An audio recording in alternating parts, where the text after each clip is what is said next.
It is quite remarkable to think that one person has been involved in 1,000 AFL games. Surely not. Surely not. I don't think there'd probably be people who'd seen 1,000 AFL games. But this man has played in, I think, just over 250 and now over 750 or just shy of 750 as a coach. And he's the coach of the GWS side who have got to stay positive at this point, and I bet you Kevin Sheedy is doing that. G'day, Kevin. Hello, how are you? Great to be with us, eh? I can't see you. How are you, boys? Yeah, really well, really well. It's an incredible record, Kevin. Do you? I guess it's going to be hard, but do you have a standout match out of 1,000? Yeah, probably. We were 11 goals down at quarter time. We got up one. That was probably a big one. Yeah. And that was just like a home and away game, but that never happens, but it happened, and that's a big standout one. Probably as a caught in a difficult situation and to get the team up to get as much confidence as they could at the quarter time speech and get into a chance for the half time and then nearly rolling in at 3/4 time and get up and win. So that was probably one of the big ones. It's called the comeback game. It was pretty exciting for the whole club. Well, at least you can remember it, mate. Yeah, I know. Now, Kevin, mate, you've always been an innovator, and I heard rival AFL coaches sort of say, look, they were always stunned by your sort of innovation, and you think, oh, bloody Sheeds again, he's done that. And then you go and do something else, and it was probably the wrong move. But what's your greatest innovation you think you ever brought into the game? Oh, God, mate. Not an innovation, but I think we got Indigenous players into the game more seriously than what they were. I think you'd be proud of that, wouldn't you? We had 2 or 3 players playing. It was an absolute joke. There's that and probably the AFL Sports Ready traineeship where we've got 10,000 kids who got a job. I think that's probably the best, I think. Mm-hmm. You know, the last 20 years we get about 600 kids get a job out of a $1 comes off every finals ticket in the AFL. Yep. And it's about $500,000 every year. I think this year was the 10,000th job, and 1,000 of those jobs are Indigenous boys and girls. And footy's there for 2 hours, you know what I mean? But this is there for a lifetime. Sure. Yeah. That's good. So there are a lot of good things that we all do and everyone gets involved in. And if you're not going to be, into a youth club or scouts or camping or whatever, we're into sport, and that's what we love about it, isn't it? Yeah, yep. Absolutely. Metaphorically, the GWS are 11 goals down at quarter time at the moment. Kevin, how long are you prepared to stick around to try and find the Giants into some success at AFL level? I think that what will happen is that I'll prepare this team for whoever the next coach is over the next year, maybe 2, and then they'll would have secured someone, whoever it is, whether it's Mark or another coach around Australia.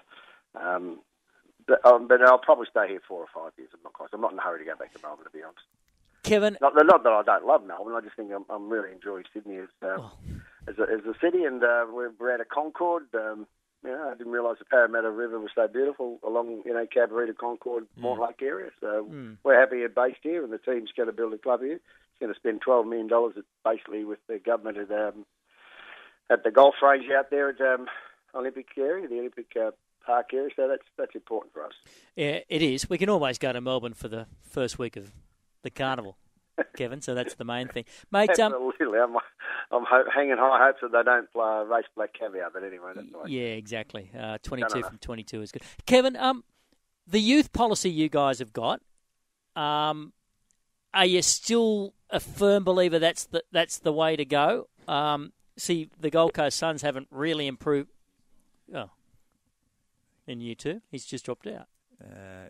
It's interesting. That was going to be interesting, his response on that, because every player that's coming off contract now is being linked to the GWS. Travis Cloke, there was all that speculation, and Collingwood said, all right, we're going to stop talking to Travis Cloke. Of course, he's been linked to GWS, but they're going to get a payoff from these young kids that they will. They've had to recruit because of the draft, and they're a new club and so forth. But I think Kevin's back on the line there, TK. Hi, Kevin. We were just quizzing, mate, if we can, regarding the youth policy. Are you absolutely certain that's still the way to go at GWS?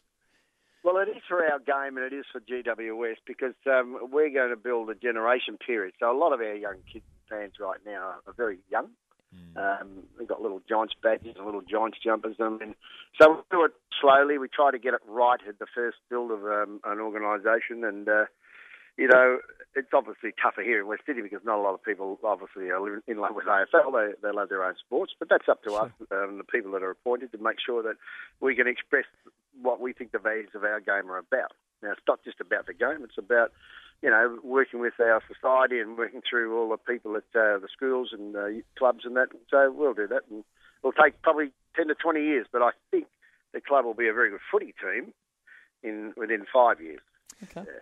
All those guys you picked up in the first round draft, are you confident that when their contracts expire, whether it's after 2 years or 3 years, because most of them are not from the Sydney region or from New South Wales, are you confident that you'll be able to keep everyone or keep everyone that you want to keep?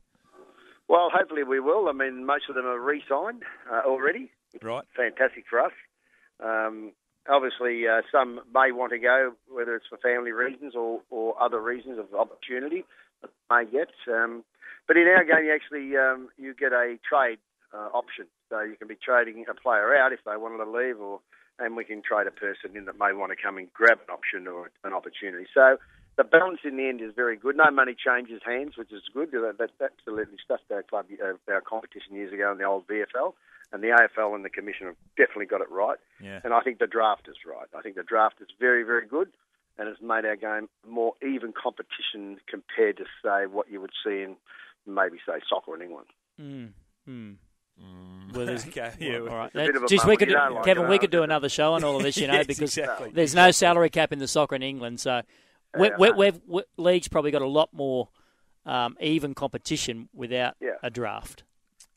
Look, you may think that, but in the end, we've got 18 teams, and that's a lot of teams in a country that only boasts 22 million. So across the board, every one of our games are going pretty well because we're the only nation, I keep saying, that's got 4 codes, and we give our young people the greatest menu to play. Yeah, exactly. There are plenty of issues, aren't there? Yeah, absolutely. Mate, the Murray River's an issue. All right? We won't have a problem if you like. Our lack of gold medals at the Olympics is an issue too, Kevin, by the way. Yeah, look, I think that we always mark pretty hard our talent.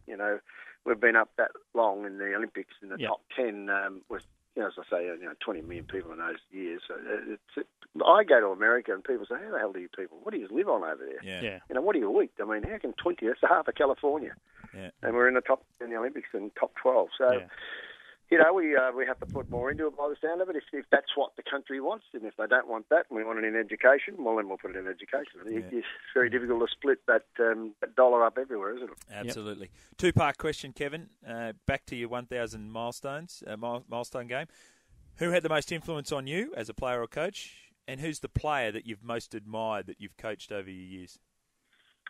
Look, I'd say Tom Hafey had the most influence on me. He coached the Swans, and he has just been a magnificent coach. He probably, in many ways, a little bit like Jack was. Jack used to come. Jack Gibson used to come and watch our games, and I mean they're quite different styles of people, but passionate about their game.